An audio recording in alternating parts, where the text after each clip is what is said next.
মানুষ পর্ন দেখলে বা যৌন ইঙ্গিত পেলে সেক্স আকর্ষণ অনুভব করে, কারণ নেচার মানুষকে সেভাবেই কোডিং করে রেখেছে। পুরুষ তার সঙ্গীকে অন্য কোনো পুরুষের কাছাকাছি দেখলে তার নিজের স্পার্ম বুস্ট হয়, ফলে সে প্রতিযোগী হয়ে পড়ে। ওই পুরুষকে প্রতিযোগী ভাবতে থাকে, কারণ তার স্পার্ম সংরক্ষণের জায়গাটি বেদখল হওয়ার সিচুয়েশনে পড়েছে, অর্থাৎ তার অস্তিত্ব সংকটে পড়েছে। নারী বহুগামী হয়ে পড়তে পারে, এই সংখ্যাটা পুরুষকে সবসময় তাড়া করে। সিনিয়র ফিগার ভাবি মধ্যবয়স্ক বাচ্চাওয়ালা মহিলাদের প্রতি পুরুষ কেন আকর্ষণ অনুভব করে।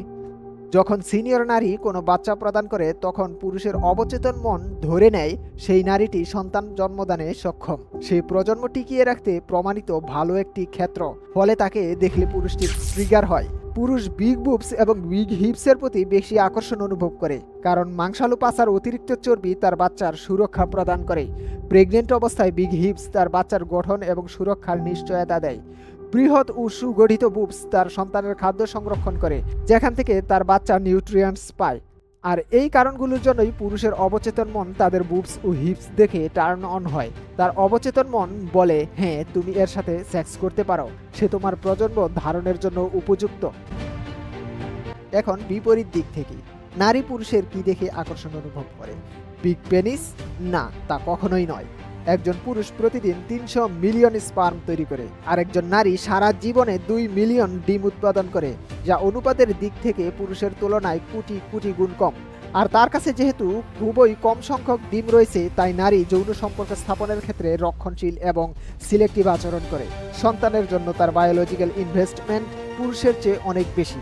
এজন্যই তারা পার্টনার নির্বাচনে কনজারভেটিভ হয়। তারা যে কোনো পুরুষের সাথে মিলতে হতে প্রস্তুত হয় না, বরং সেক্সের চেয়ে পুরুষের মেন্টাল স্ট্রংনেসকে গুরুত্ব বেশি দেয়। তাই তারা পুরুষ দেখলেই বা পুরুষাঙ্গ দেখলেই যৌন আকর্ষণ অনুভব করে না, বরং তারা রোমান্টিকতায় ট্রিগার ফিল করতে চায়।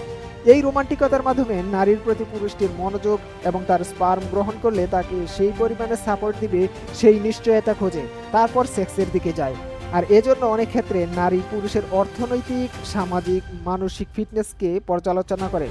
আর এ কারণে আমরা দেখতে পাই অনেক সুন্দরী সুন্দরী নারীরাও অনেক অসুন্দর ছেলেকে পছন্দ করতে পারে।